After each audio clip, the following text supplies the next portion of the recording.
नमस्कार दोस्तों। देखिए, काफ़ी लोगों के फ़ोन आ रहे थे तो हमने कहा कि ये वीडियो अपलोड हो जाए। हालांकि 4 जून को जो चुनाव के जो नतीजे आ रहे हैं उसी समय और 4 जून को ही पता चलेगा कि सरकार किसकी आ रही है। लेकिन ये मैं हकीकत कह सकता हूँ कि जिस जिस लोकसभा क्षेत्र में हमने जो भ्रमण किया है उसकी मैं आपको बात बताने की कोशिश करेंगे। हालांकि इंडिया और एनडीए में काफ़ी बड़ा मुकाबला है उत्तर प्रदेश में, और साथ ही उत्तर प्रदेश में जो हमने जिन जिन लोकसभा सीटों पर भ्रमण किया है वहाँ पर मुकाबला है। अब आप ये कहें वाराणसी, लखनऊ, यहाँ भारतीय जनता पार्टी जीत रही है। इसमें मैं विधिवत रूप से कह सकते हैं कि यहाँ पर भारतीय जनता पार्टी जीत रही है। जैसे लखनऊ, वाराणसी और काफ़ी सीटें हैं जहां पर भारतीय जनता पार्टी का दबदबा रहा है और है। अब बात में करें समाजवादी पार्टी के जो प्रत्याशी हैं, परिवार के प्रत्याशी हैं, वो सीट समाजवादी पार्टी जीत रही है। ये मैं इसलिए कह रहा है कि मैं हर गांव, गली, मोहल्ले में जाकर हमने देखा है, तो मैं आपको ये बताने की कोशिश करेंगे। उत्तर प्रदेश में लगभग इंडिया गठबंधन को 20 से 25 सीटों का अनुमान है कि आने की उम्मीद है। 20 से 25 सीट आने की उम्मीद है इंडिया गठबंधन की उत्तर प्रदेश में। अब हमसे काफ़ी लोग ये भी पूछ रहे थे कि क्या बदायूं में फाइट है? बिल्कुल फाइट है। वहाँ पर चुनाव फंसा हुआ चल रहा था जिस दिन वोटिंग थी, और वोटिंग से 2 दिन पहले हमने वहाँ पर कवरेज की। वहाँ पर बहुत ही बदायूं में टफ मामला है।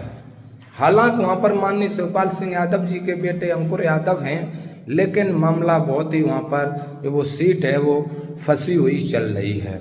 अब आप आ जाइए फर्रुखाबाद में भारतीय जनता पार्टी और समाजवादी पार्टी में काफ़ी टक्कर देखने को हमको मिली है इन दोनों सीटों पर।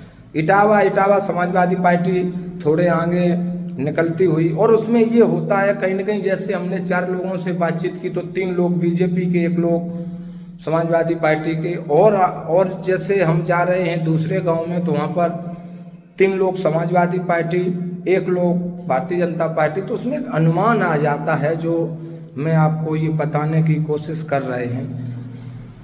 अब कन्नौज की बात करें तो कन्नौज समाजवादी पार्टी के राष्ट्रीय अध्यक्ष बहुत बड़े अंतर से जीतेंगे। मैनपुरी की बात करें, मैनपुरी समाजवादी पार्टी की प्रत्याशी डिम्पल यादव आगे हैं और जीतेंगी, ये मैं हकीकत कह सकते हैं।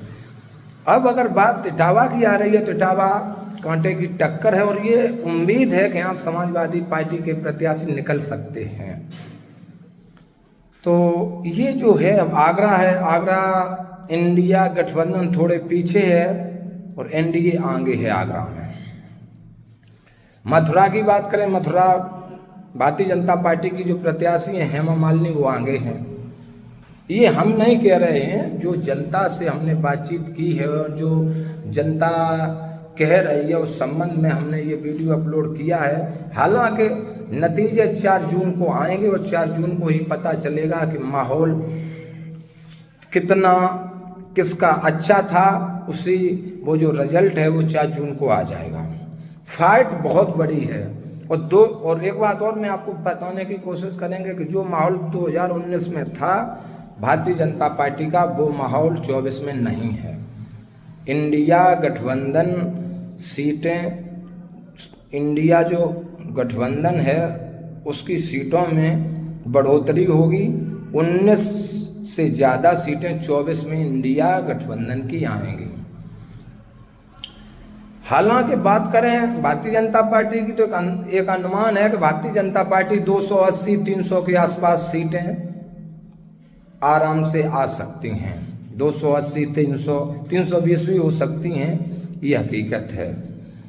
और उत्तर प्रदेश में अगर बात की जाए इंडिया गठबंधन की तो यहाँ पर 20 से 25, 30 भी हो सकती हैं ये। और जो जिन लोकसभा सीटों पर हमने जो भ्रमण किया, अब आप आजमगढ़ की बात करें, आजमगढ़ से धर्मेंद्र सांसद जी काफ़ी आगे हैं और एक उम्मीद है कि वो वहाँ से जीत जाएंगे।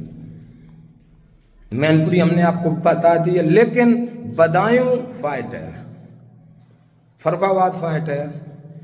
जिन जिन लोकसभा सीटों पर जो हमने जो भ्रमण किया है उसकी मैं आपको ये बात बताने की कोशिश कर रहे हैं।